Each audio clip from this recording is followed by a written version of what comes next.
This is third part of mechanical properties of solid, और third part में हम करेंगे PYQs जो कि बहुत IMP होने वाले। पहले दो पार्ट में हमने बेसिक चीज़ों पे ध्यान दिया है कि स्ट्रेस क्या होता है, स्ट्रेन क्या होता है, डिफरेंट टाइप्स ऑफ ये देखा हमने, ये मॉडुलस देखे, जैसे कि यंग्स मॉडुलस हो गया, उसके बाद बल्क मॉडुलस है, मॉडुलस ऑफ रिजिडिटी है, पॉइजन्स रेशियो है। जब इस पूरी थ्योरी को आप वन शॉट में पढ़ लोगे तो उसके बाद आपको डायरेक्टली आना चाहिए PYQs पे। प्रीवियस ईयर क्वेश्चन जो है या न्यूमेरिकल जो है जब आप सॉल्व करोगे तो आपको टच मिलेगा कि जो थ्योरी आपने पढ़ी, how to apply this theory to solve the real life problems. तो चलो पहला प्रॉब्लम स्टार्ट करते हैं।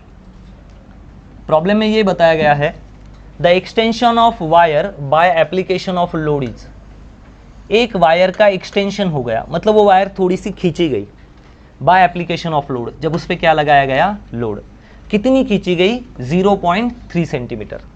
लोड लगाने के कारण वायर थोड़ी सी खींची गई, कितनी खींची गई, 0.3 सेंटीमीटर। कितना लोड पता नहीं। द एक्सटेंशन, अगली बात वो बता रहे, the extension in the wire of the same material. तो उसका कहना है कि हमें एक्सटेंशन बताओ, किसका, ऐसी वायर का जिसका मटेरियल भी का हो same but double in length. पहले जो आपने एक्सपेरिमेंट में यूज किया ना, उससे दुगनी वायर यूज करना, एंड रेडियस हाफ होनी चाहिए, उसकी रेडियस क्या रखना, लेकिन आधी, और लोड भी सेम रखना। तो बताओ वो कितनी खींची जाएगी। ठीक है, अब मैं इसको ऐसे प्रॉब्लम जो आते हैं कंपैरिजन के, उसके लिए पहले तो भाई दो पार्ट कर दो। पहला हम यही इज्जतदार वायर के लिए लेंगे। अब मुझे बताओ कि जब लंबाई, वायर खींची गई, एक्सटेंशन हुआ, तो कौन से मॉडुलस के रिलेटेड प्रॉब्लम है ये, यंग्स मॉडुलस। ठीक है, यंग्स मॉडुलस के बारे में, जिसमें tensile strength, longitudinal stress strength का हमने रेशियो लिया था। चलो उसके लिए हम यहाँ यंग्स मॉडुलस लेते हैं। Y Young's modulus is equal to stress upon strain. Stress क्या होता है, force upon area is equal to change in length upon original length. इसी को और इस तरह से भी लिख सकते हैं, फोर्स अपॉन एरिया, ये एल ऊपर चला जाएगा, अपॉन छोटा एल। इसके नाम आने चाहिए क्योंकि यहाँ दो दो एल है। कौन सा एल, वाई तो यंग्स मॉडुलस है, एफ क्या है, अप्लाइड फोर्स, मैं लिख देता हूँ फोर्स, अप्लाइड फोर्स। एल क्या है, ओरिजिनल लेंथ, ओरिजिनल खींचने के पहले की ओरिजिनल लेंथ। नेक्स्ट ए क्या है, cross sectional area of wire, cross sectional area of wire. And L क्या है, change in length, change in length. अब डेल्टा एल लिखो, एल लिखो, चेंज इन लेंथ मतलब बदली हुई लंबाई, जो लंबाई बाद में बदल गई। और बदली क्यों, जब आपने लोड दिया तो वायर खींची जाएगी। जैसे कल बताया था कि रबर पे, कल के लास्ट वीडियो में देखा था हमने, रबर पे वजन आएगा तो रबर खींचा जाएगा। बस वही है, stress upon strain, force upon area, A नीचे गया, ये एल ऊपर आ गया, बस शिफ्टिंग करवाएं। ये हमें नाम पता चाहिए। तो जब भी न्यूमेरिकल सॉल्व करो तो फॉर्मूले में बहुत बच्चे को यही नहीं समझता कि ये एल क्या है और ये एल क्या है। दिस इज ओरिजिनल लेंथ, और एल क्या है, चेंज इन लेंथ। जब वजन देने के बाद लंबाई जो बदली ना, उसकी वैल्यू यहाँ डालनी। ठीक है, अब ये क्या कह रहे हैं, मतलब यंग्स मॉडुलस का एक फॉर्मूला हमारे पास आ गया।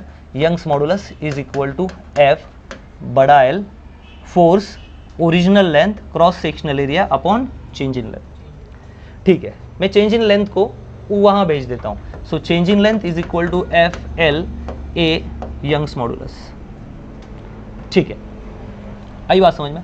अब ये क्या कह रहा है, the extension of wire by application of load.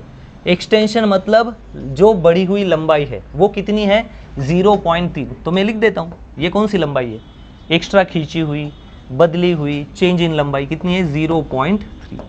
जब उसने क्या लगाया, लोड, लोड लगाने के वक्त क्या लगेगा, force.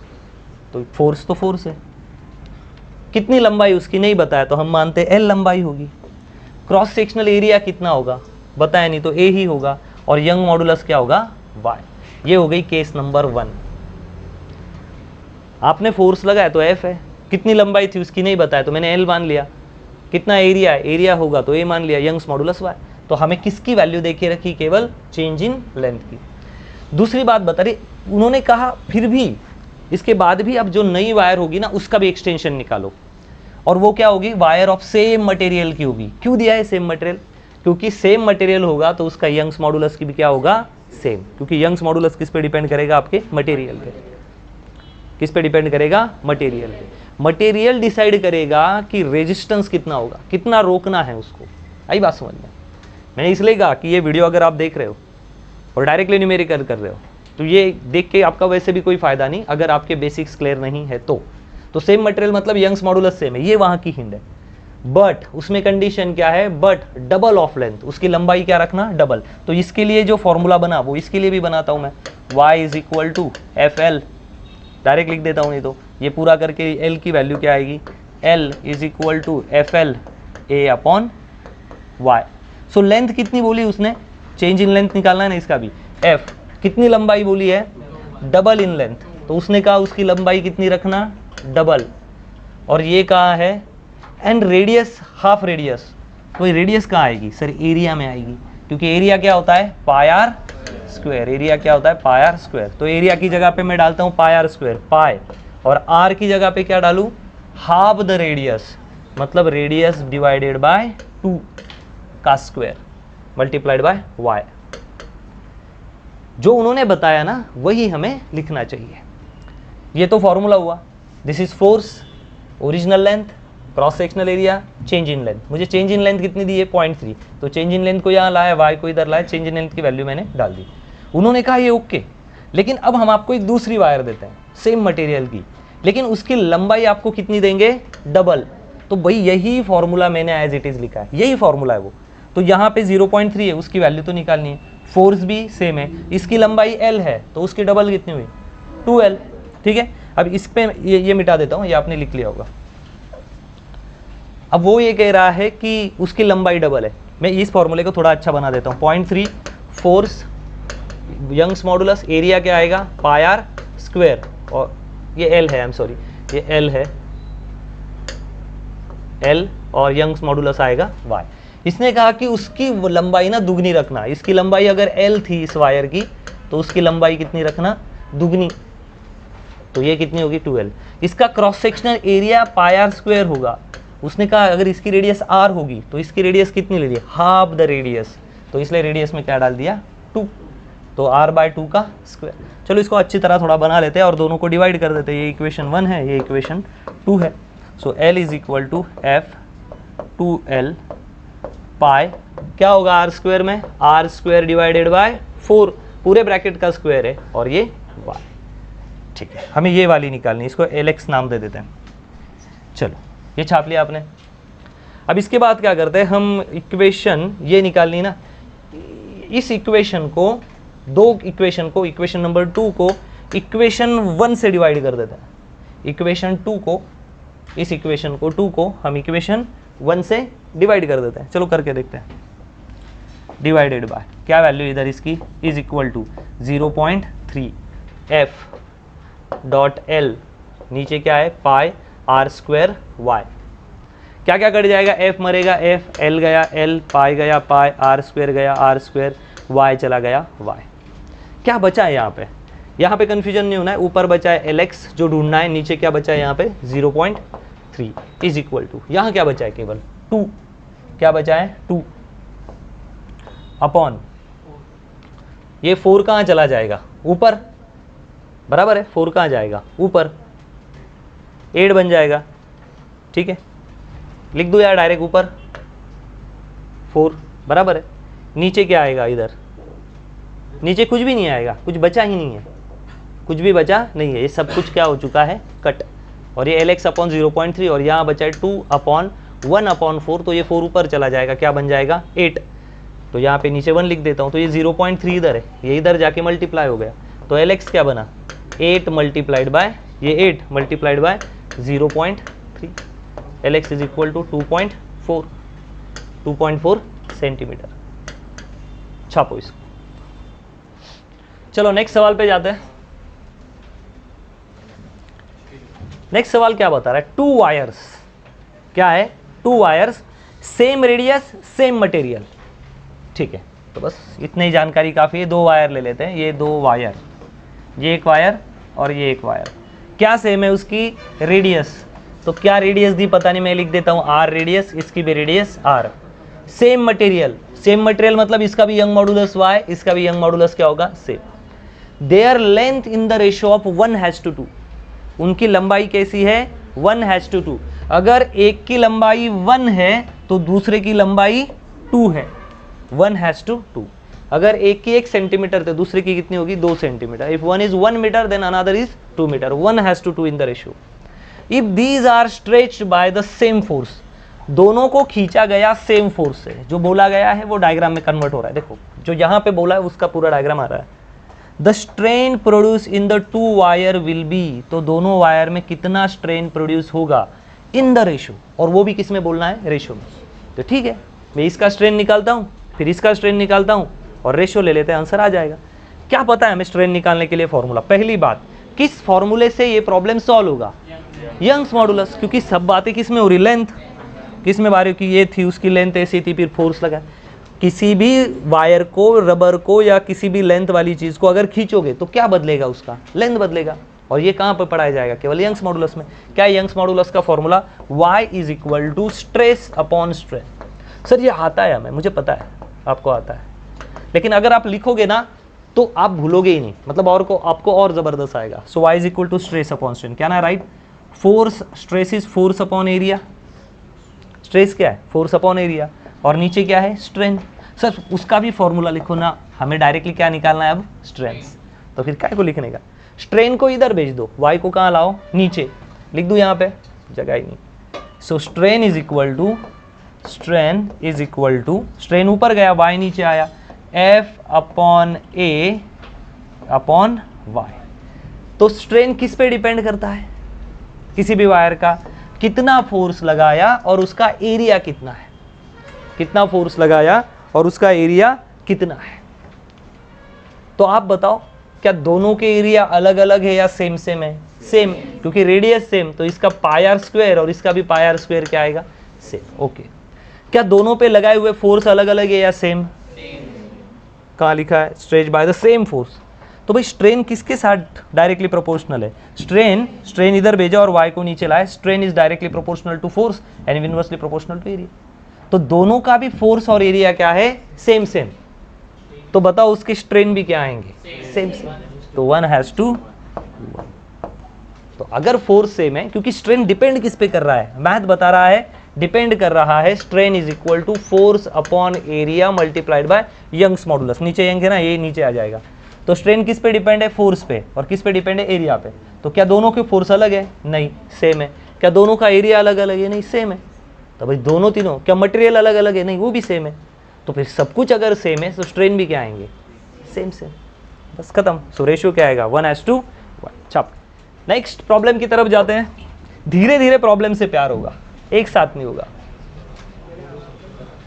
N aluminium wire and steel wire of same length and same cross sectional area. ये असली मजा देने वाला प्रॉब्लम है। हाँ वेरी गुड, जिसका आ गया वो रुको मेरे लिए। दो वायर बनाते हैं, एक कौन सी वायर है, स्टील वायर, इसके लिए लिखता हूं मैं स्टील, मतलब स्टील, कुछ लोग इसको स्टील भी बोलता है, ठीक है। और दूसरी कौन सी है, aluminium. Aluminium wire and steel wire of same length. तो लंबाई क्या इनकी, सेम, लिख दो फिर। लंबाई इसकी एल ले लेते हैं, इसकी भी लंबाई क्या ले लेते हैं, L. Same length and same cross section area, मतलब इसका एरिया भी क्या आएगा, ए, और इसका एरिया भी क्या आएगा, ए। क्या देंगे, सब कुछ तो दे के रखा है। Same cross section, attach end to end, और एक दूसरे को कैसे अटैच की, end by end. End by end मतलब पहले ये येलो वायर ले ली और उसको एल्यूमिनियम वायर लगा दी, उसको क्या लगा दी, aluminium wire. End by end बोलते हैं इसको, ऐसे एंड बाय एंड कनेक्ट कर दी। द कंपाउंड वायर, कंपाउंड मतलब दोनों के जुगाड़ से जो वायर बनी, the compound wire is hung, लटकवली। हंग मतलब लटकवना, हैंग मतलब लटक गया, हंग मतलब लटका दिया गया, लटका दी गई। फ्रॉम अ रिजिड सपोर्ट, पक्के सपोर्ट को लटका दी। And a load is suspended from free end, और एक लोड लगा दिया गया फ्री एंड को। अब ये पैक हो गया ना, तो फ्री एंड कौन सा है, ये खुला हुआ एंड है, और इसको क्या कर दिया, एक लोड लगा दिया, ये लोड है, ठीक है। Young's modulus of steel is, steel का, ये स्टील वायर है ना, स्टील, तो स्टील का यंग मॉडुलस कितना है, 20/7 टाइम्स, 20/7 गुना ज्यादा। मैं पहले क्या करता हूं, ये इसको भी मिटा देता हूं, दोनों के यंग्स मॉडुलस के नाम डिसाइड कर लेते हैं। मैं स्टील का जो यंग्स मॉडुलस है ना उसको नाम देता हूं YS, Young's modulus of steel, और इसको नाम देता हूं YAL, Young's modulus of aluminium. आप कवि क्या कह रहा है, poet said Young's modulus of steel, steel का यंग्स मॉडुलस 20/7 टाइम्स है एल्यूमिनियम मॉडल्स के। मतलब यंग्स मॉडुलस स्टील का कितना है, 20/7 times of 20/7 times that of aluminium's Young's modulus. तो यंग्स मॉडुलस ऑफ एल्यूमिनियम, ऐसा उन्होंने कहा। स्टील का जो यंग्स मॉडुलस है वो 20/7 है एल्यूमिनियम के, तो बस उन्होंने जो कहा वही लिखा। The ratio of their increase in length, तो बताओ उनका इंक्रीजिंग लेंथ का रेशियो कितना होगा of the steel wire to aluminium wire. Increasing length का मतलब steel divided by aluminium wire का रेशियो पूछा है। पहले इस बात को समझो, प्रॉब्लम को आपको अरेंज करना है, जो जो दिया है वो कन्वर्जन करना है, ठीक है। फिर अब लेंथ के बारे में बातें हो रही, तो एक ही तो फॉर्मूला है हमारे पास, वो भी क्या है, y = F बड़ा L नीचे A अपॉन छोटा L। चलो लिखते हैं, इस डायग्राम को निपटना पड़ेगा मुझे, जगह नहीं। कंपैरिजन वाला प्रॉब्लम है तो दो सेक्टर में बांट लेते हैं।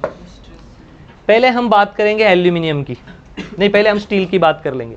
स्टील के लिए क्या फॉर्मूला होगा, YS = FL upon A into छोटा L।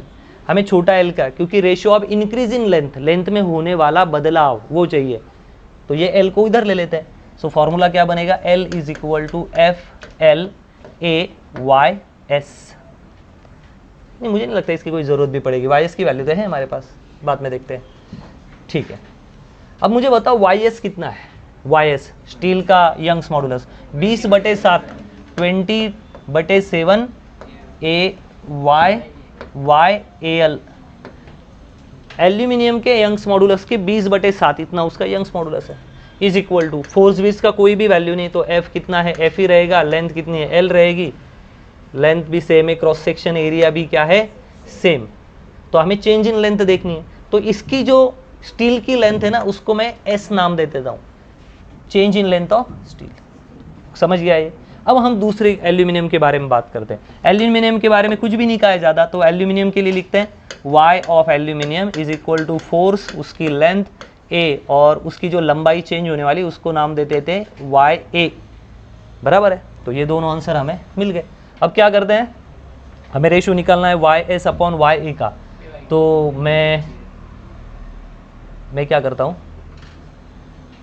इस इक्वेशन को, ये इक्वेशन जो एल्यूमिनियम की इक्वेशन 1 को इक्वेशन 2 से डिवाइड कर देता हूँ। सर मैं 2 को 1 से करूँगा, कैसे भी करो आंसर वही आने वाला है। इक्वेशन 2 को नहीं, इक्वेशन 1 को इक्वेशन 2 थे, तो इक्वेशन 1 क्या है देख लो। इक्वेशन 1 है Y aluminium = FL upon A समझने के लिए, डिवाइडेड बाय इसका क्या है 20/7 YAL = इसका क्या है FL अपॉन ALS, ठीक है। YL गया, FL गया, FL गया, A गया, बराबर है। यहाँ क्या बचा, फिर यहाँ क्या बचा है हमारे पास, यहाँ क्या बचा है 1/1। जब सब चला जाएगा तो क्या बचेगा 1 को ही मैं 1/1 लिख सकता हूँ। अब मैं इसको घाई नहीं करूँगा, ठीक है। अब कैसा लिखा जाएगा, ऊपर बचा है 1/1, नीचे क्या बचा है 20/7, इधर क्या बचा है, इधर बचा है 1, सब मरने के बाद यहाँ क्या बचा 1/LA, नीचे क्या बचा है 1/LS। क्लियर है। अब जब ऊपर वाली नीचे वाली वैल्यू ऊपर जाती है तो क्या हो जाती है, उल्टी। कैसी उल्टी होती है, जैसी है ना वैसी उल्टी हो जाती है। सो 1/1 है, ये 20/7 ऊपर जाएगा तो हो क्या जाएगा उल्टा, तो क्या आएगा ये 7/20 मल्टीप्लाइड बाय 1 × 1, तो लिखने की जरूरत नहीं। ऊपर ये ऊपर है 1/ एल्यूमिनियम की लेंथ और नीचे क्या है 1/ स्टील की लेंथ। तो जब ये ऊपर जाएगा तो A कहाँ चला जाएगा, क्रॉस मल्टीप्लिकेशन में ऊपर, LS/LA। तो क्या रेशियो आया बताओ इसका 7/7। चल नहीं रहा, 7/20। एक बार खाली चेक करना उसको सही या गलत। आई बात समझ में? मतलब पहला ही प्रॉब्लम शांति से करना है, बाद में आपको नेचुरली ये चीज़ें आ जाएगी। क्या सीखना है? प्रॉब्लम को लर्न करना, उसको कन्वर्जन किस में करना है? डायग्राम में। क्या पूछा है उसको ढूंढना, कंपैरिजन का प्रॉब्लम देखते ही चार्ट बना देना, एक इधर और एक इधर, बाद में दोनों को इक्वेट करना। ठीक है, छापो। चलो डन, आगे के प्रॉब्लम के पास जाते हैं। A given quantity of an ideal gas, given quantity of an ideal gas is at pressure P। एक कुछ क्वांटिटी इतना आपके पास आइडियल गैस है और उसका प्रेशर जो है P है। तो ये मान लेते हैं इस चेंबर में गैस भरा पड़ा है, this chamber is filled with gas. इस चेंबर में क्या गैस, और गैस पे कितना प्रेशर है? P प्रेशर है, इतना प्रेशर है, और एंड एब्सोल्यूट टेम्परेचर भी वहाँ पे T, और यहाँ का तापमान कितना मेंटेन रखा है हमने? T। The isothermal bulk modulus of gases, तो इस गैस का आइसोथर्मल कंडीशन पे, आइसोथर्मल मतलब टेम्परेचर बिल्कुल चेंज मत होने देना, इस कंडीशन पे बल्क मॉडुलस कितना आएगा? क्या आएगा? बल्क मॉडुलस पूछा है, मतलब क्या पूछ रहे हैं? के पूछ रहे हैं। What is bulk modulus? It is the resistance offered by volume, resistance offer by volume to expand. Gas expand होने के लिए गैस का वॉल्यूम बदलना चाह रहा है ना, तो अगर वॉल्यूम बदलना चाहेगा तो उसको क्या करेगा? अपोज करेगा। क्या करेगा? अपोज। गैस आपको अपोज करता है, जब अगर गैस का वॉल्यूम आप चेंज करना चाहते हो तो गैस भी आपको क्या करता है, या कोई भी वॉल्यूम वाली चीज़ आपको क्या करती है? अपोज करती है। सर मुझे नहीं पता कैसे करती है, करके देखो। 1 रुपया लेके जाना है मार्केट में, एक महंगी वाली शॉप से 1 रुपये का बलून खरीदना है, और आप बोल सकते हो कि मैं शॉपिंग को गया था, तो एक बलून खरीद के लाना है शॉपिंग में, उसमें हवा भर दो। हवा भरने के बाद दोनों हाथों से बलून को दबाने की कोशिश करो, अपर हैंड लोअर हैंड, तो आपको लगेगा कि आप बलून को दबा रहे हैं, तो इजीली दब जाएगा या बहुत ताकत लगेगी? ताकत लगेगी। तो फिर आपको अपोज कौन कर रहा है? बलून आपका, पैसे आपका, मॉल आपका, सॉरी मॉल दूसरे का। अब इतना करने के बाद जब आप प्रेशर से लगाओगे ना, तो गैस को क्या करने की कोशिश कर रहे हो आप? कंप्रेस, और गैस क्या कर रहा है आपको? अपोज, है ना? गैस क्या कर रहा है? अपोज। यही क्या हो गया आपका बल्क मॉडुलस, कि भाई गैस भी आपको अपोज कर रहा है। ठीक, चलो अब आप बात करते हैं इसके ऊपर। तो क्या है बल्क मॉडुलस के बारे में? जब वॉल्यूम को चेंज करने की बारी आए तो हमें बल्क मॉडुलस पढ़ना पड़ेगा, because bulk modulus is resistance offered by the, resistance offered by the किससे? Material. Resistance offered by material to change its volume. कोई भी मटेरियल का जब आप वॉल्यूम चेंज करोगे ना, वो क्या करेगा? आपको अपोज कर देगा। ठीक है, वही बल्क मॉडुलस है।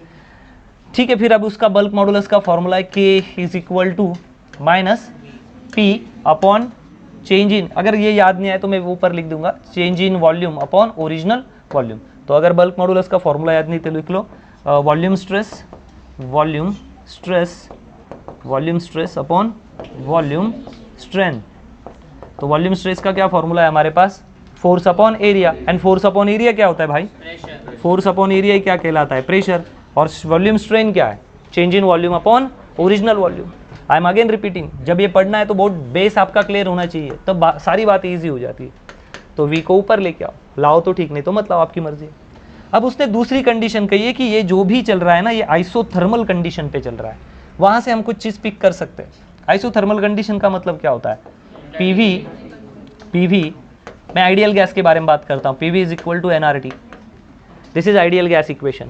आपको पता है आर और टी क्या होता है? कांस्टेंट। कैसे कांस्टेंट सर? लिखा है ना आइसोथर्मल, टेम्परेचर बदलने का नहीं, टेम्परेचर कांस्टेंट। गैस कांस्टेंट क्या होता है? फिक्स। कितना होता है? 8.314। नंबर ऑफ मोल्स फिक्स है। तो अगर सब कुछ फिक्स है तो इसका मतलब क्या लिख सकता हूं मैं? पीवी इज इक्वल टू भाई सब कुछ फिक्स है, कांस्टेंट। क्या है? सब कुछ कांस्टेंट। लेकिन फिर भी उसको प्रेशराइज तो किया गया ना, और प्रेशराइज किया गया होगा तो थोड़ा वॉल्यूम बदला होगा, फिर वॉल्यूम ने अंदर से बल्क मॉडुलस लगाया अपना कि हम नहीं बदलेंगे, हम बदलेंगे, भले ही तुम्हारा हैप्पी बर्थडे हो, लेकिन तुम बलून को ये नहीं कर सकते। तो फिर मैं इसको क्या कर सकता हूँ? Partially differentiate. एक बार प्रेशर को कांस्टेंट रखते हैं, फिर डिफरेंशिएट करते हैं, एक बार वॉल्यूम को कांस्टेंट रखते हैं, फिर डिफरेंशिएट करते हैं। उसको ऐसा किया जाएगा, प्रेशर का differentiation with respect to volume, मतलब dV, प्लस एक बार वॉल्यूम को कांस्टेंट रखते हैं V, और वॉल्यूम का differentiation with respect to pressure is equal to 0। ये कैसे यहाँ पे लगाएंगे? क्या बोलते हैं इसको? Partial differentiation. ये सबको आता है, आपको मुझे पता है। एक काम करता हूँ मैं, ये प्लस वाली जो साइड है ना ये शिफ्ट करवा देता हूँ वहाँ पे, तो वो साइड शिफ्ट होने के बाद क्या होगा, ये नीचे का आपको आता ही है, और नहीं आता है तो आपको पढ़ाई करके उसके बारे में कवर कर लेना चाहिए। So P D V is equal to, ये प्लस है उधर जाके minus, minus V D P. आई बात समझ में? तो मैं एक काम करता हूँ, इस डी वी को, चेंज इन वॉल्यूम को उधर शिफ्ट कर देता हूँ। तो pressure is equal to minus V D P upon D V, upon D V. ये क्या आ गया आपका प्रेशर, क्या आ गया ये प्रेशर का फॉर्म आ गया ये फाइनल। क्यों ना मैं इस P upon D V by V को भी ऊपर भेज दूँ, तो क्या बन जाएगा ये बन जाएगा K is equal to P delta V, और ये नीचे का जो V वो कहाँ चला गया, ऊपर माइनस है। क्या लग रहा है आपको, P और ये K minus P V minus P into V, भले ही डेल्टा हो लेकिन डेल्टा पी वी नीचे क्या है डेल्टा वी, यहाँ भी क्या है डेल्टा वी, दोनों के फॉर्मूले क्या है सेम। तो क्या मैं लिख सकता हूँ K किसके बराबर आएगा, K किसके बराबर आएगा, P के बराबर। तो हमारी वैल्यू क्या हो गई इसके आइसोथर्मल कंडीशन में, प्रेशर P के बराबर। इस तरह इसको सॉल्व करना है, ठीक है डन। तो इसका मतलब क्या है कि जब ये कंडीशन होती है तो बाहर का जो प्रेशर होता है, मतलब बाहर का जो प्रेशर है, अगर मैं इस बलून का ही एग्जांपल मैंने जो बताया आपको,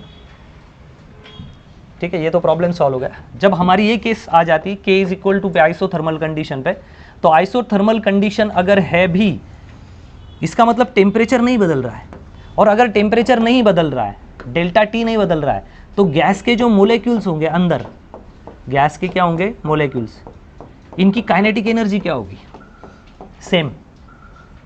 क्योंकि अगर हम गैस को हिट कर देते हैं तो गैस के मोलेक्यूल इधर उधर भागने लग जाते हैं। आपको पता है गैस को जब हिट करोगे, सीधी सी बात है, अगर आप घर पे मम्मी रोटियां बना रही है तो नीचे गैस चालू है, तो यहाँ की जो हवा है वो क्या होती है गर्म, और पूरे रूम में फैलना स्टार्ट होती है। इसका मतलब गैस के मोलेक्यूल पे क्या है काफ़ी ज़्यादा काइनेटिक एनर्जी। तो टेम्परेचर बढ़ने से गैस की काइनेटिक एनर्जी बढ़ती है, और गैस अगर तेजी से काइनेटिक एनर्जी बढ़ाएगा तो प्रेशर भी क्या होगा बदल जाएगा। हमें प्रेशर बदलना ही नहीं, क्योंकि हमारा डेल्टा टी क्या रखा है हमने 0। इसलिए जितना आप ऊपर से प्रेशर लगाओगे उतना ही अपोजिशन ये आपको करेगा। इसके ऊपर से प्रेशर को P बोलते हैं, और जो अपोज आपको अंदर की हवा करेगी उसको क्या बोलते हैं हम, resistance offered by the change in volume, this is bulk modulus. तो ये रहा इसका बेसिक सॉल्यूशन ये प्रॉब्लम का।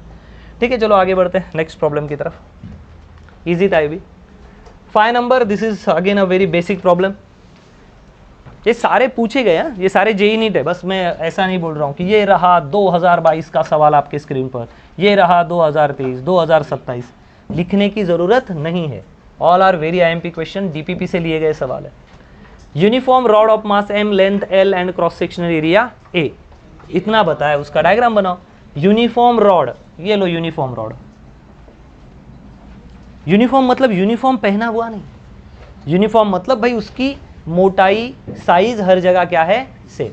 हाँ, कितना मास है उसका M, लंबाई कितनी है L, और क्रॉस सेक्शनल एरिया कितना है A, and young modulus Y। अरे वाह, पूरा खानदान दे के रखा है। यंग मॉडुलस क्या है Y Hanks from a rigid support, और ऐसे रॉड को हमने एक रिजिड सपोर्ट को हैंग कर दिया है, ठीक है। Its elongation due to its own weight, खुद के वजन के कारण ही वो कितना खींचा जाएगा। ये तो मजा आया, खुद का भी तो वजन होगा ना, और खुद के वजन के कारण भी थोड़ा सा खींचा जाएगा। तो मैं लिख देता हूं भाई उसका वजन है mg। कितना वजन मान लेता हूं मैं mg। सर हम कैसे माने भाई, मास m दिया ना, मास क्या दिया है हमें m, और खुद का वजन कैसे निकालते हैं, वजन क्या होता है w is equal to mg, और उसने बोला है ना due to its own weight, तो उसका वेट के लिए मुझे क्या चाहिए मास, तो इसका मास कितना देखिएगा m, और बाकी ग्रेविटी का तो ये हम g लगाते हैं तो g। लंबाई कितनी है l, क्रॉस सेक्शनल एरिया कितना है A, और यंग मॉडुलस क्या है Y। क्या है Y का formula, Y is equal to F upon length of wire, original length, cross sectional area A, और चेंज इन लेंथ L। तो कितना इलोंगेशन होगा, मतलब किसकी वैल्यू पूछी जा रही है, L की। कितना, हाँ कितना L, कितना खींचा जाएगा छोटा L, तो L को मारो इधर, L को लेके आ जाओ इधर, तो L इधर अगर आ जाए तो FL upon A upon Y। L is equal to what is the force, कितना फोर्स लगेगा सर, जितना उसका वजन है ना उतना ही फोर्स लगाएगी, सीधी सी बात। अगर मानो मैं किसी पेड़ को लटक जाऊं, पुशअप मार रहा हूं मैं, अरे 4 हाथ हो गए, ठीक है, तो मेरे हाथों पे कितना वजन आएगा, मेरे खुद का ही वजन आएगा। तो वो रस्सी अगर लटकी हुई है या वायर लटकी हुई तो कितना वजन आएगा, जितना उसका वजन है उतना ही उसका फोर्स है, उतना ही आएगा। तो फोर्स की जगह पे मैं क्या डालता हूँ, mg L/YA या यो, तो L is equal to mg/L, capital L लिखना चाहिए मुझे यहाँ पे, कैपिटल L। तो mg/L या लिखा है ऐसा, ये क्या mg/YA, अच्छा या 2 है, ए ऑप्शन के साथ जाना पसंद करेंगे हम, लॉक कर दिया जाए 10 करोड़ के लिए, आ गए 10 करोड़ खाते में, ठीक है, बस छापो इसको भी, ये भी इजी प्रॉब्लम है, मतलब कोई इसमें इतना इररिलेवेंस नहीं है, सिंपल यंग्स मॉडुलस का फिर से एक मॉडिफाइड डेरिवेशन आपको पूछा गया है। चलो जिनका आ जाए वो 6 नंबर के प्रॉब्लम पे फोकस करो। विच वन ऑफ द, ये प्रॉब्लम ही सबसे मजेदार है, which one of haves the highest value of Young's modulus. Young's modulus मतलब क्या, resistance offered by material to oppose its change in length, length में जब बदलाव करोगे तो वो कितना अपोज करेगी, आई बात समझ में। ऐसा तो भाई आप रबर को खींचोगे तो क्या रबर अपोज करेगा, नहीं, थोड़ा खींचा तो और खींचा जाएगा वो, आई बात समझ में, क्लियर है। प्लास्टिक को भी थोड़ा ज़्यादा फोर्स लगाओगे तो वो भी खींचा जाएगा।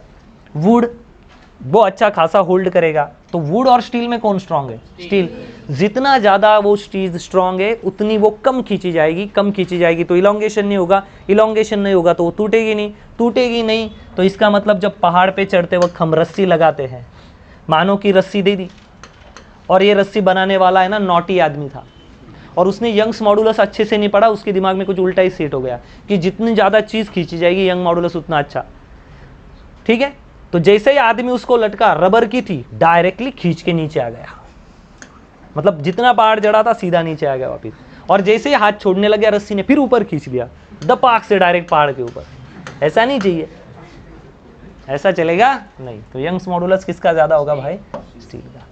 नेक्स्ट, ये छापते रहो 7 आवर्स, ये थोड़े से चिंदी सवाल है तो करेंगे। 7 number, dimensional formula of modulus of elasticity. जब मैंने लास्ट लेक्चर में आपको थ्योरी पढ़ाया था, बेसिक पढ़ाए थे, तो इसमें ये सवाल हमने बहुत अच्छे से कवर किए थे।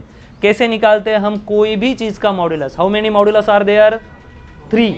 पहला Young's modulus, bulk modulus, modulus of rigidity, ठीक है, अभी इसकी कोई ज़रूरत नहीं, मिटा देते। तो भाई कोई भी मॉडुलस निकालना हो, मॉडुलस तो हम लिखते हैं स्ट्रेस, तो भाई longitudinal stress upon longitudinal strain, volume stress upon volume strain, उसके बाद आता है आपका lateral stress upon lateral strain, जो भी हमने पढ़ा है, सॉरी लैटरल नहीं, अपना कौन सा आ जाता है, शेयरिंग स्ट्रेस अपॉन शेयरिंग वाला। पॉइजन्स रेशियो में क्या आता है, lateral strain upon longitudinal strain. Learn चाहिए, ये 2-2 मिनट में हो जाते हैं। तो भाई कोई भी स्ट्रेस अपॉन स्ट्रेन, स्ट्रेस का फॉर्मूला क्या है, फोर्स अपॉन एरिया, स्ट्रेन का डायमेंशन क्या है, 0, क्योंकि वो length upon length, volume upon volume, sharing stress upon वही होता है, तो वो 0 आ जाता है। फोर्स का क्या है, फोर्स की डायमेंशन क्या है, L1 M1 T-2, एरिया क्या है L2, ये ऊपर गया तो क्या होगा L-1 M1 T-2, done. B आ रहा है क्या, बी ऑप्शन आपको टिक करना, छापो फटाफट, आने ही चाहिए। ये रहा नया प्रॉब्लम आपके स्क्रीन के ऊपर, टुचुक। An elongation of 0.1% in a wire of cross-sectional area 10⁻⁻⁶ meter square cause a tension of 100 Newton. The Young's modulus is, अब यंग्स मॉडुलस ढूंढने को बोला है, मतलब लेंथ वाला प्रॉब्लम है, तो सिंपल प्रॉब्लम है ये, कैसे सॉल्व करेंगे। इलोंगेशन ऑफ 0.1% इन वायर, कितना इलोंगेशन है, मतलब जितनी वायर पहले थी ना उससे कितना बढ़ चुका है, 0.1। किसकी वैल्यू दी है, किसकी वैल्यू दी है, वेरी गुड, किसकी दी है, change in length upon length की वैल्यू दी है, चेंज इन लेंथ नहीं, change in length upon length की वैल्यू। अच्छे से पढ़ो। चलो यंग्स मॉडुलस का फॉर्मूला लिखते हैं, प्रॉब्लम सॉल्व होगा उसका मत टेंशन लो, अभी ये क्या दिया है ना वो समझ लो पहले। यंग्स मॉडुलस होता है force upon area, sorry force upon area divided by change in length upon original length. ये भी लिखते हैं ना, हम ऐसा भी लिखते हैं, डेल्टा लिखो या छोटा एल भी लिखा तो चलेगा।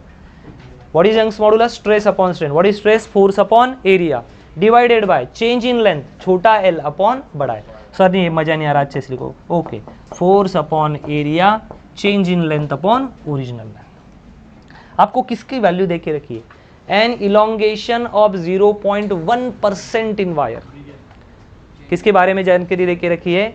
एल अपॉन एल के बारे में दी है। अच्छे से पढ़ो, सोचने की कोशिश करो। इलोंगेशन कितना परसेंट हो रहा है वहाँ पे? 0.1%। जब परसेंट की बात आती है तो एक चीज़ की ही वैल्यू होती है या दो चीज़ें होती है?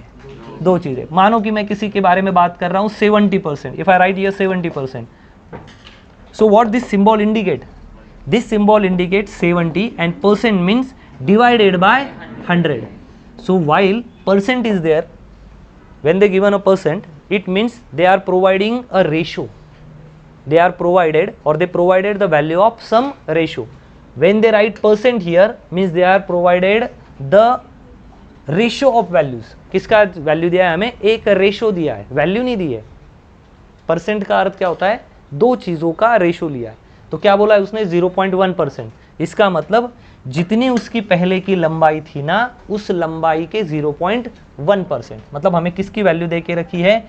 Change in length upon original length की वैल्यू वो है 0.1%, मतलब 0.1/100 इसकी वैल्यू दी है। इसको पहले दिमाग में लेने की कोशिश करो। When you write any percent, suppose I write here 0.7%, कितनी वैल्यू है यहाँ पे? Is that single value? No, actually 0.7% means 0.7 out of 100।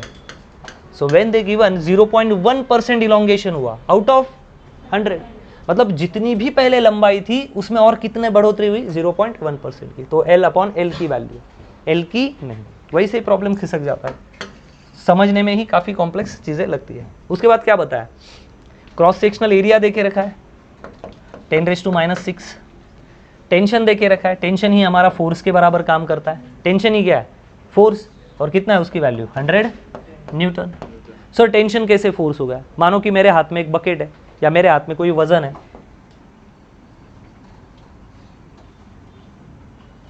ये हाथ में मैंने काफ़ी वजन लेके रखा है और ये हाथ खाली, तो वजन आने के कारण मैं यहाँ झुक जाऊंगा तो मेरे हाथ पे क्या आएगा? टेंशन। तो फोर्स कितना आएगा? सर जितना टेंशन है वही तो फोर्स लटका हुआ है नीचे, बस वही बात खत्म है। चलो आगे बढ़ते हैं। चलो यंग्स मॉडुलस का फॉर्मूला लगाओ। y इज इक्वल टू क्या है अपना formula? F upon A change in length upon original length. तो भाई फोर्स कितना है? फोर्स कितना है? टेंशन के बराबर है। फोर्स कितना है? टेंशन के बराबर। तो कितना टेंशन है यहाँ पे? 100 बराबर है, 100 है ना, 100 न्यूटन अपॉन एरिया। एरिया कितना देके रखा होता है? 10⁻⁶, 10⁻�6 अपॉन एल। अपॉन एल का क्या वैल्यू है? एल अपॉन एल का 0.1 अपॉन 100। बस शिफ्टिंग करवाओ। 100 ये 10⁻⁶ है, इसको नीचे लिखते हैं 10⁻⁶। जब लगे कि चीज़ें कॉम्प्लेक्स होने वाली और हम वैल्यू कैलकुलेशन में गलत होने वाले तो आराम से स्टेप बढ़ाने की, मल्टीप्लाइड बाय ये वैल्यू ऐसी। जब ये वैल्यू ऊपर आएगी तो क्या हो जाएगी? उल्टी। 100 मल्टीप्लाइडेड बाय 0.1 बराबर है। इतना सिंपल है। अब बस कैलकुलेशन करो। तो ये कितना हो गया ऊपर? 10⁻⁴, 10⁻⁴। हाँ, नीचे क्या हो गया? 10⁻⁻6 और ये और एक पीछे लिया 10⁻⁷। समझ रहे हैं ना? ये पहले ही 10⁻⁻6 मल्टीप्लाइड बाय कितना है? 0.1। क्या मैं 0.1 को 1 × 10⁻⁻1 लिखा तो चलेगा? एक डेसिमल पीछे लिया तो 10⁻⁻4 और -6 -7। तो नीचे क्या आ गया हमारा? 10⁻⁷। ऊपर आके क्या हो गया? 10⁻+7। तो 10⁴ × 10⁻7 कितना बनेगा? ये 10⁻11 न्यूटन मीटर स्क्वायर। चेक कर लो एक बार, मुझे भी नहीं पता ये आंसर सही भी या गलत है। ठीक है, छापो इसको। नेक्स्ट न्यूमेरिकल की तरफ जाते हैं। 8 नंबर का न्यूमेरिकल भी काफ़ी आसान निकला, सारे पूछे गए सवाल है। आगे बढ़ते हैं। सवाल नंबर 9। सवाल को पढ़ने की कला है और उस कला को अगर आप सीख गए तो आप कलाकार बन जाओगे। और कलाकार बनने के बाद फिर आपको एक गाना भी पता है, यार तेरा सुपरस्टार देसी कलाकार। तो ये भी सुपरस्टार बनने का एक रास्ता है। अगर हम न्यूमेरिकल सॉल्व करोगे ना तो कोई ना कोई ज़रूर कहेगा लाइफ में आपसे, यार मेरा सुपरस्टार देसी कलाकार। पहले प्रॉब्लम सॉल्व करते हैं। How many of you want to become a desi kalakar? तो भाई प्रॉब्लम रीड करो। मुझे पता है सबको ये हाउस है आला हाउस पाडला पाउस। चलो भाई upper end of wire radius 4 mm। एक वायर है, उसके अपर एंड की रेडियस कितनी है 4। चलो एक वायर बना लेते हैं, एक वायर बना ही लेते हैं। ये वायर है और उसकी रेडियस कितनी है 4 mm। कितनी रेडियस है उसकी 4 mm। 4 mm 4 mm मतलब कितना 4 इंटू 10⁻⁻³ सेंटीमीटर है तो कन्वर्जन में -2, mm का क्या आएगा -3। इतनी उसकी रेडियस है एंड लेंथ 100 सेंटीमीटर और उसकी जो लंबाई है वो कितनी है 100 सेंटीमीटर। कितनी है 100 सेंटीमीटर। ये लेंथ बना देते हैं 100 सेंटीमीटर। प्रॉब्लम अभी आसान हो रहा है क्योंकि हम डायग्राम में उसको कन्वर्ट कर रहे हैं। So upper end of wire is hung somewhere and its length, its radius is 4 mm and its length is 100 centimetre. और क्लैम्प्ड, इट्स क्लैम्प्ड और उसको ऐसे ठोक दिया, क्लैम्प कर दिया, ऐसा पैक कर दिया, ऊपर खिले मार दिए यहाँ से, पैक, ठीक है। And other and is twist through an angle of 30 degree. और दूसरे एंड को पकड़ा और कितने डिग्री से ट्विस्ट किया 30 डिग्री से। ये तो हिलेगा नहीं, पैक है। मतलब उस वायर को ऐसे, मराठीत काय म्हणतो आपण त्याला, ट्विस्ट केलं त्याला, असं पिळणे म्हणतो ना आपण त्याला, कैसे किया, उसको ऐसे निचोड़ दिया। इसके कारण वो थोड़ा सा ट्विस्ट हो गया। कौन से स्ट्रेस और स्ट्रेन के बारे में पढ़ाई होगी यहाँ पे, शेयरिंग। इसके बारे में शेयरिंग। मैंने कहा ना दिमाग चलेगा आपका। मैंने इसको पकड़ा, वो तो पैक है, इसको ऐसा थोड़ा सा ट्विस्ट किया। ट्विस्ट करने के बाद यहाँ पे कुछ एंगल क्रिएट हो गया। यहाँ पे क्या हुआ, कुछ एंगल क्रिएट हुआ। ये है भाई उसका थीटा, ये रेडियस है r। और कितने एंगल से वो ट्विस्ट मिलेगा हमें, फाई। कितना एंगल मानेंगे हम यहाँ पे, फाई या अल्फा बीटा, कुछ ना कुछ मान लो। Are you understanding. अगर कोई पेपर है या कोई चीज़ है तो मैं उसको दिखा के भी कर सकता हूँ आपको। ये मानो कि वो सर्कल है, ये वो वायर का सर्कल है, और जब मैं इसको ट्विस्ट करूँगा ऐसे, तो ये क्या हो जाएगा, थोड़ा सा बेंड। ये समझ रहे हो, क्या हो गया, थोड़ा सा ट्विस्ट। तो इस सरफेस पे ये जो एंगल बनेगा वो होगा आपका ट्विस्ट एंगल। क्या हो जाएगा, ट्विस्ट एंगल। इसको ऐसे पकड़ के टेढ़ा किया गया। ये तो पहले ही था, रेडियस तो पहले से ही थी, लंबाई भी हमारे पास है, ये नया एंगल हमें निकालना है। इसके लिए हम आर्क का कंसेप्ट भी यूज़ करेंगे।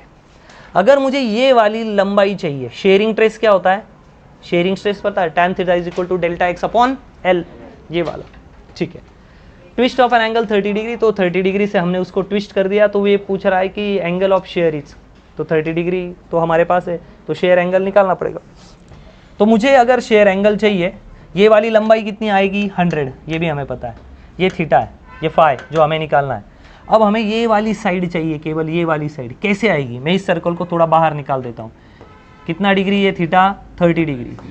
ये साइड पता नहीं है, और ये रेडियस कितनी है 4 mm। कितनी है 4 mm, 4 इंटू 10⁻³ अगर आपको एंगल पता हो और ये साइड पता हो तो आपको आर्क का फॉर्मूला पता चाहिए। आर्क निकालने के लिए आप साइड मल्टीप्लाइड बाय एंगल कर दो तो आपको ये वाली साइड मिल जाएगी। अगर आपको आर्क चाहिए, आर्क, तो आप एंगल और रेडियस का मल्टीप्लिकेशन कर दो, ये मिल जाएगी। मैं इस आर्क को x नाम देता हूँ और इस रेडियस को r। अगर आपको सामने वाली साइड चाहिए तो आजू बाजू वालों का क्या कर दो, गुणाकार। तो मैं x निकाल रहा हूँ, ये वाली side. What is that x? x is equal to 30 degree into 4 into 10⁻⁻³ ये आ गई आपकी x की वैल्यू। आई बात समझ में। अब हम निकालना चाहते हैं phi. Phi is equal to, वह भी वही हाल है, फाई क्या होगा, सामने वाली साइड मल्टीप्लाइड बाय, अरे गलत हो गया। अगर मुझे क्या निकालना है, एंगल निकालना है ना, तो एंगल का फॉर्मूला लिख लेता हूं मैं, एंगल मल्टीप्लाइड बाय 100, वही फॉर्मूला लगाओ यहाँ पे भी। अब हम उसकी आर्क मान लेते हैं, अगर इसमें कंफ्यूजन हो रहा है तो देखो ये एक पॉइंट यहाँ पे, ये एंगल है फाई, और ये वाली सामने वाली साइड x है ना, ये इसका वैल्यू तो हमारे पास है, वो कितना है x, 30 इंटू 4 इंटू 10⁻⁻³ ये हमारे पास आंसर ऑलरेडी है। और ये लंबाई कितनी है 100। तो क्या हम एंगल निकाल सकते हैं? यस। कैसे? Angle multiplied by 100 is equal to front side. कैसे आर्क निकाली जाती है? सामने वाली साइड इज इक्वल टू पास वालों का गुणाकार। तो सामने वाली साइड क्या है x, सामने वाली साइड क्या है x, और x की वैल्यू क्या है ये वाली 30 इंटू 4 इंटू 10⁻³ अब हमें फाई चाहिए, तो 100 को क्या कर दो, डिवाइड। तो phi is equal to 34 into 10⁻³ divided by 100। बस इसको सॉल्व करो तो मेरे ख्याल से आंसर आ जाएगा। तो ये मिटाते ये आ गया आपका 10, ऊपर जाके -4, तो 12। Phi is equal to 12 into 10⁻⁴, मतलब फाई इज इक्वल टू 0.012, ऐसा कुछ है। डी ऑप्शन आना चाहिए, ठीक है। तो जो डी ऑप्शन अभी हमने बोला था, ये डी ऑप्शन नहीं आ रहा है। अब इसका कारण क्या है डी ऑप्शन नहीं आ रहा है? क्योंकि मुझे लगता है कि हमारी एक बहुत बड़ी गलती है, हमने यहाँ पे जो 100 सेंटीमीटर है उसका कन्वर्जन ही नहीं किया है। हमें क्या करना पड़ेगा, 100 सेंटीमीटर का मीटर में कन्वर्जन करना पड़ेगा। तो यहाँ पे 100 मल्टीप्लाइड बाय 10⁻² लगा दो। अगर ये भी लगा दिया तो ये सेंटीमीटर का किस में कन्वर्जन हो जाएगा, मीटर में। तो आपका आंसर आ जाएगा बराबर सी, ठीक है। एक बार इसको फिर से रिवाइज कर लेते हैं, एक बार फिर से क्या करते हैं, रिवाइज। सोचो कि एक पाइप है और पाइप को क्या कर दिया है, क्लैम्प कर दिया है। पाइप को क्या कर दिया है, क्लैम्प कर दिया। ये पाइप है, इसका जो रेडियस है वो है लगभग 4 mm। तो 4 mm मतलब कितना हो गया, 4 इंटू 10⁻², बराबर है। लंबाई कितनी इसकी पहले ही कर लेना चाहिए था ताकि टेंशन नहीं रहे। तो लंबाई कितनी है, 100 सेंटीमीटर। तो सेंटीमीटर का मीटर में करेंगे, सो 100 इंटू 10⁻², ये हो गया मीटर में कन्वर्जन, ठीक है। उसके बाद एक एंड को क्लैम्प कर दिया, फिक्स कर दिया, और दूसरे एंड को क्या किया, ट्विस्ट कर दिया। जैसे आप दूसरे एंड को ट्विस्ट करोगे तो एक पॉइंट मार्क कर लेते हैं हम ट्विस्टिंग के लिए भी। यहाँ से ये पॉइंट यहाँ था ना पहले, ये पॉइंट यहाँ हमने मार्क करके रखा है। जब मैं ट्विस्ट करूँगा तो ये पॉइंट मूव होके कहाँ चला जाएगा, अब यहाँ पे। आ रही बात समझ में? जब आप इसको ट्विस्ट करोगे तो यहाँ का ये जो पॉइंट है, जब इसको आप घुमाओगे, ढक्कन की तरह घुमाओगे, तो घुमाने के बाद ये वाला पॉइंट कहाँ चला गया, यहाँ पे। आ रही बात समझ में? इफ देयर इज सर्कल, यहाँ पे अगर एक सर्कल है, ठीक है, ऐसा तो दिखाना चाहिए लेकिन एक मानते सर्कल, तो एक पॉइंट हम पहले ही मार्क करते जब हमने ट्विस्ट नहीं किया है। मानो कि हमने ट्विस्ट नहीं किया है तो हम क्या करते हैं, उस पर एक पॉइंट मार्क कर लेते हैं। ये पॉइंट यहाँ से यहाँ मार्क कर लिया, एक लाइन खींच ली, ठीक है। अब जब मैं इसको पकड़ूंगा और ट्विस्ट कर दूंगा तो क्या ये पॉइंट यहाँ रहेगा? अब नहीं, वो घूम के कहाँ आ जाएगा, थोड़ा सा यहाँ। तो यहाँ पे एक एंगल बदल गया। जो पॉइंट यहाँ था ट्विस्ट करने के तुरंत बाद वो कहाँ आ गया, यहाँ पे। तो ये एंगल बन गया अपना फाई, जिसको हमें निकालना है। यही क्या है, शेयरिंग एंगल। कौन सा एंगल है ये, शेयरिंग एंगल। अब यहाँ पे आर तो नहीं बदलेगा आपका, एक्सपेरिमेंट भले ही करो, आर बदलेगा नहीं। और यहाँ रहा थीटा। अगर मुझे इस फाई को निकालना है तो मेरे पास क्या चाहिए, ये वाली लंबाई जो मेरे पास ऑलरेडी है। और कौन सी वैल्यू चाहिए, ये वाली। कौन सी चाहिए, ये वाली वैल्यू जो मेरे पास नहीं है। तो अगर मुझे ये वैल्यू चाहिए तो ये वैल्यू आएगी कहाँ से? मैं मान लेता हूँ इसको x, क्यों ना मैं यहाँ पे आर्क का फॉर्मूला लगा दूँ, क्योंकि वो सर्कल कुछ इस तरह है। ये वाली वैल्यू मुझे चाहिए। ये आर्क जो x है, यहाँ पे एक रेडियस है और यहाँ पे क्या है, थीटा। तो x की वैल्यू कैसे आएगी, x is equal to r into theta. Arc का फॉर्मूला लगाओ, arc is equal to angle into radius. तो मुझे x की वैल्यू मिल जाएगी ये वाली, ठीक है। अब मुझे फाई की वैल्यू कैसे मिलेगी यहाँ से? अगर मुझे फाई की वैल्यू निकालना है तो फिर से फाई को भी ऑब्जर्व करो कैसा है ये है वो फाई, ये है वो लंबाई। कितनी है, 100 इंटू 10⁻² लंबाई है। और ये क्या है, x, और x की वैल्यू आपके पास ऑलरेडी है। कितनी है x की वैल्यू, r इंटू थीटा। तो चलो, अगर आपको ये वाली आर्क अब निकालनी है तो this multiplied by this is equal to this. Arc का ही फॉर्मूला लगाओ। सो फाई जो हमें निकालना है, देखो एंगल इंटू एडजेसेंट साइड, तो angle into adjacent side 100 into 10⁻² is equal to front side. तो फ्रंट साइड क्या है हमारी, फ्रंट साइड क्या है हमारी, यहाँ बना देते हैं, x is equal to r into theta. तो ये हो गई r इंटू थीटा। थीटा कितना है हमारे पास, या लिख देता हूँ r into theta. So phi is equal to r कितनी वैल्यू है, r की वैल्यू है रेडियस हमारे पास 4 mm, 4 इंटू 10⁻³ थीटा कितना डिग्री है, 30 डिग्री। और ये वाली जो रेडियस है उससे इसको डिवाइड कर दो। रेडियस है 100 इंटू 10⁻²। ठीक है, तो ये -3 इसमें से 2 चले गए और इसमें से 2 चले गए, तो यहाँ बचा केवल -1, ये चला गया, ये चला गया, ठीक है, तो यहाँ बचा -1 यानी 10 है, ऊपर जाके क्या होगा 10⁻⁻1, तो कितना होगा 10⁻⁻4 और ये 10 -1 -2, तो ये हो गए 12 × 10⁻², तो 10⁻² आएगा तो क्या आएगा 1 2 0.12, इस तरह सी आंसर। तो जो डी हमने किया तो उसकी जगह पे क्या कर दो, सी कर दो, ठीक है, अब छाप लो। चलो नेक्स्ट वाले प्रॉब्लम की बात करेंगे। So the next problem is very simple, it's all related to the normal density.